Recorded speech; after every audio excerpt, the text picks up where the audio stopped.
Welcome guys, अगर आप इस वीडियो पर पहली बार आए हैं और आपने इस वीडियो को पहला पार्ट नहीं देखा तो उसे जाकर चैनल पे चेकआउट जरूर से कर लीजिएगा, या तो उसकी लिंक जो है डिस्क्रिप्शन में आपको मिल जाएगी, तो वहां पर जाकर आप देख सकते हैं। जैसा कि लास्ट एपिसोड में हमने देखा था, हमारा एमसी जो वॉरियर किंग होता है उसने म्यूटेशन को चूज कर लिया था, जिस वजह से हम देखते हैं जो प्रेसिडेंट था वो बहुत ही ज्यादा शॉक्ड हो जाता है और उसे समझ नहीं आ रहा था कि आखिरकार ये अभी एक म्यूटेंट कैसे बन चुका है। हम देखते हैं एमसी का जो चेहरा था बिल्कुल मॉन्स्टर की तरह लगने लगा था। एमसी सोचता है मैं कभी भी इस बॉडी के ऊपर अपना जो कंट्रोल है उसे पूरी तरीके से खो सकता हूँ और एक एक्चुअल में मॉन्स्टर भी बन सकता हूँ, लेकिन वो बताता है कि उसने पहले से इस सिचुएशन के लिए प्रिपरेशन करके रखी थी। और हमें बताता है जब उसने कल्टीवेशन टेक्निक को खरीदा था उसके साथ उसने बहुत ही ज्यादा डायमंड ग्लव और एक बार के सेकर ग्लासेस को भी खरीदा था, जिस वजह से उस ग्लास का इस्तेमाल कर उसे एक फ्रेंजी नाम का ट्रेड मिल जाता है जिससे वो लिमिटेड टाइम ऑफ पीरियड के लिए यूज कर सकता है, जिस वजह से हमें बताते हैं जो फ्रेंजी ट्रेड है वो उसके लिए अभी सबसे ज्यादा यूज पड़ने वाला है। हम देखते हैं वो अपनी ग्लासेस को यहाँ पर स्मैश कर देता है और इससे फ्रेंजी नाम का एक ट्रेड भी मिल जाता है। हमें बताते हैं इस ट्रेड का यूज करने के बाद जो कैरेक्टर होता है वो सभी प्रकार के डिस्ट्रैक्शन को अपने दिमाग के अंदर से खत्म कर सकता है और अपने माइंड को पूरी तरीके से बैटल के ऊपर फोकस कर सकता है और अपनी पावर जो होती है अपने लिमिट के बियॉन्ड तक यूज कर सकता है। एमसी बताने लगता है इस वजह से जो उसका माइंड था वो पूरी तरीके से रिलैक्स हो चुका था और अब उसे यहाँ पर म्यूटेशन के अंदर जाने में कोई भी प्रॉब्लम नहीं हो रही थी और सिर्फ उसे अभी एक ही चीज दिखाई दे रहा था जो कि फाइट और ब्लड सेट होते हैं। वो बताते हैं डेथ एंड कॉम्बैक्ट, उसके दिमाग में सिर्फ एक ही चीज चल रही है और वो तुरंत ही प्रेसिडेंट के ऊपर अटैक कर देता है। हम देखते हैं प्रेसिडेंट उसके अटैक को ब्लॉक कर लेता है और वो भी और भी ज्यादा एक्साइटेड हो चुका था। वो बताता है मुझे नहीं पता कि आखिरकार तुमने ये किस तरीके से किया और तुमने किस तरीके की स्किल को यूज किया, लेकिन एक चीज तो पक्का है, इस कारण से मुझे काफी ज्यादा मजा आने वाला है। हम देखते हैं वो अपने ट्रेड जो उसकी एबिलिटी होती है रेज उसे यूज करने लगता है और उसकी बॉडी में भी काफी ज्यादा मसल्स बढ़ने लगती हैं और उसकी पावर बढ़ जाती है, जिसके बाद वो वॉरियर किंग के ऊपर अटैक करने के लिए चला जाता है और बताता है ये काफी ज्यादा मजेदार होने वाला है। वॉरियर किंग भी कहता है जैसा कि मैंने यहाँ पर चाहा था कि मैं भी काफी ज्यादा लंबे समय से जो डेथ फाइट है उसे करना चाहता था। दोनों ही एक दूसरे को पंच करते हैं, उन पंच की पावर काफी ज्यादा थी, दोनों को ही इंजरी हो जाती है, लेकिन वो एक दूसरे को पीटे जा रहे थे, कोई भी पीछे हटने के लिए तैयार नहीं था। दोनों की जो पावर थी वो सेम ही होती जा रही थी और वो लोग कंटिन्यूस एक दूसरे को पंचेस करते जा रहे थे और एक दूसरे के चेहरे को भी स्मैश करते जा रहे थे। हम देखते हैं जो प्रेसिडेंट था वॉरियर किंग को काफी ज्यादा पीछे धकेल देता है और इसके बाद हम एमसी को देखते हैं वो काफी ज्यादा जोर से चिल्लाता है और उसके पास जो सुपर स्ट्रेंथ और आयरन आर्मर है उन दोनों ट्रेड को ऑब्टेन कर लेता है। उनके यूज के बाद सिस्टम बताता है कि जो उसे फाइट करने की चाहत है वो उसकी कॉन्शियसनेस में काफी ज्यादा बढ़ती जा रही है। हम देखते हैं आगे वो कहता है प्रेसिडेंट मैं जो फाइट है उसे पूरे दिन भी कर सकता हूँ। प्रेसिडेंट हंसते हुए कहने लगता है ऑलराइट, मैं तुम्हें मानता हूँ कि तुम काफी ज्यादा पावरफुल हो और मैं तुम्हें अकोगनाइज करता हूँ। मैंने भी काफी ज्यादा लंबे समय से इस तरीके की जो फाइट है उसे नहीं की थी, लेकिन हम देखते हैं वो भी काफी ज्यादा एक्साइटेड था और बताता है कि मैंने अभी तुम्हें पूरी तरीके से एनालाइज कर लिया है और जो विक्ट्री है वो मेरी होने वाली है। तुम ये मत सोचना कि तुम मुझे हराकर जीत सकते हो। लेकिन हम देखते हैं तभी एमसी आकर कहता है कि तुम्हें फालतू की बकवास बंद कर देना चाहिए और प्रेसिडेंट के ऊपर अटैक कर लेता है, लेकिन जो प्रेसिडेंट था उसके अटैक्स को यहाँ पर डॉज करते जा रहा था। प्रेसिडेंट उससे कहता है कि तुम सिर्फ एक ही चीज को कर सकते हो जो कि बिना किसी स्ट्रेटजी के माइंडलेसली पंचेस को थ्रो कर सकते हो और प्रेसिडेंट उन सभी को डॉज करते जा रहा था। वो बताता है कि तुम्हारे पास कोई भी फंडामेंटल जो फाइट है और जो तुम्हारी फाउंडेशन है वो बिल्कुल भी नहीं है और तुरंत ही एमसी के ऊपर एक जोरदार पंच करता है, लेकिन एमसी बिना रुके फिर से उसके ऊपर अटैक करने लगता है और कहता है कि तुम्हें लगता है कि तुम मुझे हरा सकते हो। प्रेसिडेंट उसके अटैक को डॉज करता है और अपनी हैंड में पावर को गैदर करते हुए उसके ऊपर यहाँ पर एक और बार अटैक कर देता है। वो बताता है कि तुम्हारे जो स्लोपी पंच है वो साफ जाहिर होते हैं कि तुम एक नॉन फाइटर हो, तुमने कभी भी क्लोज रेंज में जो हैंड टू हैंड कॉम्बैट है वो कभी भी नहीं की। प्रेसिडेंट और भी ज्यादा एक्साइटेड होते जा रहा था और एमसी को जोरदार पंच देता है। उसके पूरे जो मुंह होता है उसमें से ब्लड निकलने लगता है और वो काफी ज्यादा दूर जाकर गिर जाता है। आगे वो सोचने लगता है डैमेट हैंड टू हैंड कॉम्बैट में मैं उसका कुछ भी नहीं कर सकता। उसके पास जो अपर हैंड वो मौजूद है, फर्दर मोर जो फ्रेंडली ट्रेट है वो भी यहाँ पर धीरे धीरे उसकी टाइम जाते जा रही है और मेरी बॉडी जो है वो धीरे धीरे वीक होती जा रही है और वो सोचने लगता है कि अब मैं कुछ भी नहीं कर सकता। वो खड़े होते कहने लगता है कि मुझे यहाँ पर अपने जो नेक्स्ट अटैक है उसके अंदर सारी पावर को यूज करना होगा, मुझे जो क्लोज कॉम्बैट है उसे छोड़कर अपनी पूरी तरीके से जो पावर है उसे ऑफेंसिव तरीके से यूज करना होगा। वो आयरन आर्मर और एंड्योरेंस की जगह पर एनहेंस कल्टीवेशन टेक्निक और माना हार्ड को यूज करने लगता है। उसकी बॉडी से माना का जो फ्लो था वो काफी ज्यादा निकलने लगता है और उसकी पावर बहुत ही ज्यादा बढ़ जाती है। प्रेसिडेंट उस चीज को देखकर कहने लगता है आखिरकार तुम किस तरीके की जो ट्रिक है चालाकी है उसे यूज करना चाहते हो और वो उसे साफ समझ में आ रहा था कि जो एमसी की पावर है वो बहुत ही ज्यादा बढ़ चुकी है, लेकिन वो फिर भी मैं एमसी के ऊपर अटैक कर देता और कहता है कि मैं एक ही बार में अब तुम्हें खत्म कर देने वाला हूँ। लेकिन तभी जो वॉरियर किंग होता है उस प्रेसिडेंट का हाथ को पकड़ लेता है जिससे वो काफी ज्यादा शौक था और कहने लगता है फाइनल मैं इसे एडमिट करता हूँ कि तुम मुझसे कहीं ज्यादा हैंड टू हैंड कॉम्बैक्ट में बेहतर हो। क्लोज कॉम्बैक्ट के अंदर भी तुम काफी ज्यादा फाइट अच्छी कर लेते हो और वो भी अपने पंच में सारी माना एनर्जी को गैदर करते जा रहा था और साथ ही में कहता है बट जैसा कि तुम देख सकते हो जो मैं एक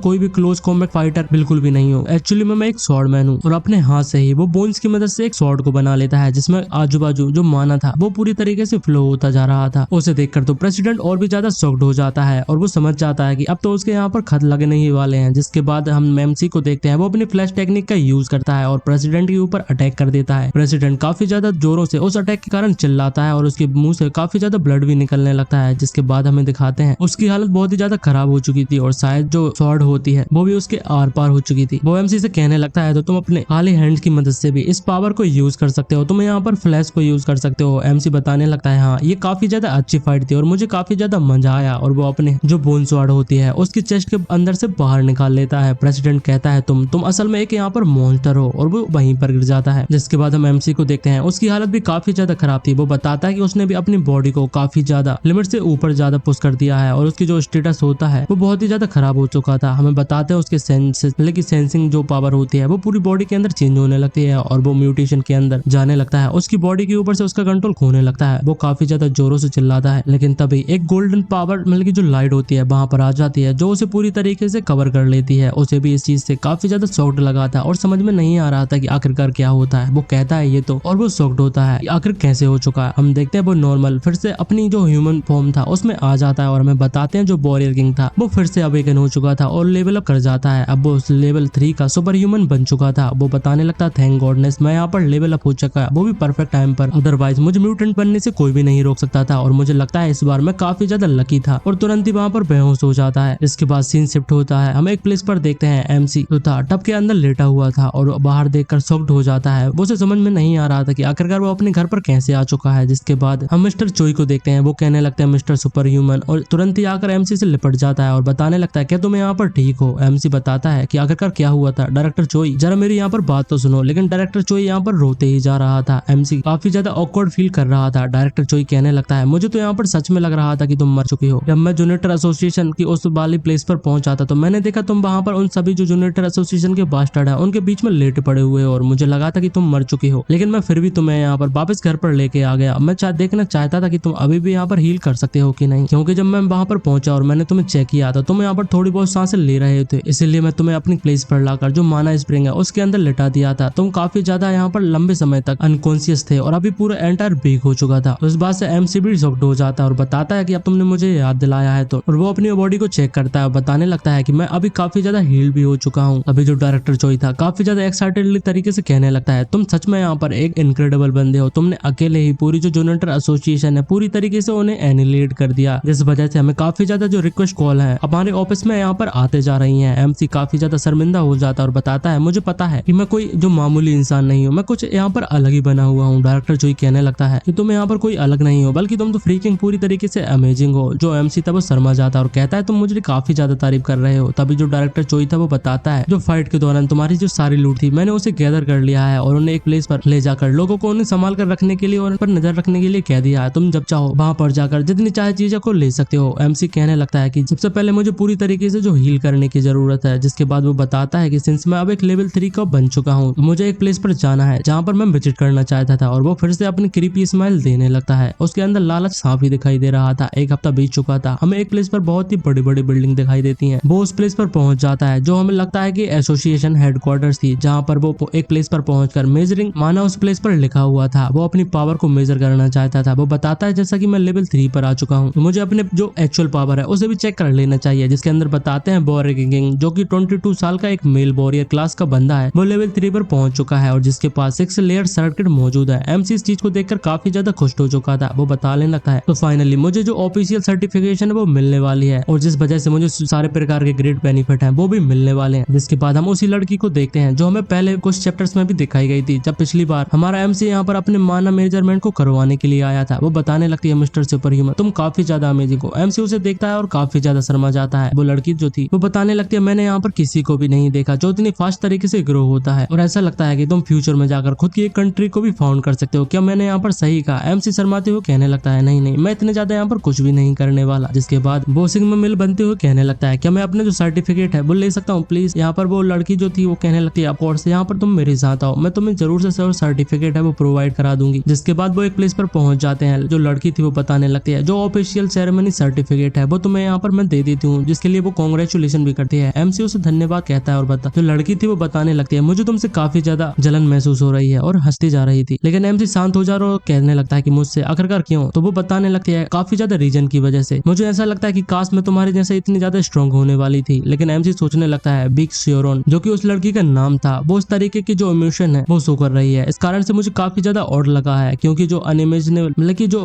अनइमेजिनेबल गेम कैरेक्टर है उसकी पर्सनालिटी पूरी तरीके से अपोजिट में होती है। तो तभी एमसी को एक ख्याल आता है। वो बताने लगता है जरा रुको मेरे पास अभी भी कुछ करने के लिए नहीं है तो मैं इस चीज को ऐसे कर सकता हूँ। जिसके बाद वो बताने लगता है बाय एनी चांस क्या तुम अभी जो सुपर ह्यूमन है वो बनना चाहती हो। तो जो लड़की थी मतलब की बिग श्योरन थी हम उसे श्योरन बुलाएंगे। ऑफ कोर्स मैं बनना चाहती हूँ। आखिरकार कौन जो सुपर ह्यूमन है वो नहीं बनना चाहता। एमसी बताने लगता है तो तुम्हारा इस बारे में क्या ख्याल है कि तुम मेरे यहाँ पर स्टूडेंट बन जाओ। लेकिन जो लड़की कहने लगती है आखिरकार तुम्हारा कहने का क्या मतलब है मुझे माफ कर देना। एमसी बताती है मतलब कि बताता है अगर तुम चाहो तो मैं तुम्हें गारंटी देता हूँ कि मैं तुम्हें एक सुपर ह्यूमन बना कर रहूंगा। तो श्योरन को कुछ भी समझ में नहीं आता। वो कुछ कहने की कोशिश करती है लेकिन फिर कहती है आखिरकार तुम मुझे कैसे बनाने वाले हो। एमसी कहता है तुम्हें मेरे ऊपर ट्रस्ट करना होगा क्योंकि मैं यहाँ पर जो मिस बिग श्योरन है उनकी जो पोटेंशियल है उसे पूरी अच्छी तरीके से देख सकता हूँ। लड़की थोड़ा शर्मा जाती है और वो बताने लगती है मेरा पोटेंशियल मतलब की पोटेंशियल। तो एमसी कहता है हाँ। और पीछे हम देखते हैं उसका जो लालची वर्जन था वो साफ साफ यहाँ पर एक क्रीपी स्माइल दे रहा था। वो सोचने लगता है कि तुम्हारा जो पोटेंशियल है वो एक डबल एसआर रैंक का है। ऑफ कोर्स मैं इसे बड़ी अच्छी तरीके से जानता हूँ। तो एमसी कहता है कि आखिरकार तुम इस बारे में क्या कहती हो। हम देखते हैं जो श्योरन थी वो सोचती है और कहती है ऑफ कोर्स ये मेरे लिए ओके होने वाला है क्योंकि मुझे लगता है कि मैं तुम्हारे ऊपर भरोसा करती हूँ। एमसी कहता है कि ये तुम्हारे लिए अच्छा डिसीजन होने वाला था और पीछे ही मन में सोच रहा था कि मैंने एक डबल एसआर रैंक के जो कैरेक्टर है उसे ट्रेन करने का टाइम आ चुका है और आगे चलकर वो मेरे यहाँ पर साथ में होने वाली है ना कि मेरी कोई एनिमी बनने वाली है। जिस वजह से वो काफी ज्यादा खुश लग रहा था। लेकिन इसी के साथ ये पार्ट एंड हो जाता है। वीडियो अच्छी लगी हो तो लाइक एंड सब्सक्राइब जरूर से कर दीजिएगा। तो थैंक्स फॉर वॉचिंग।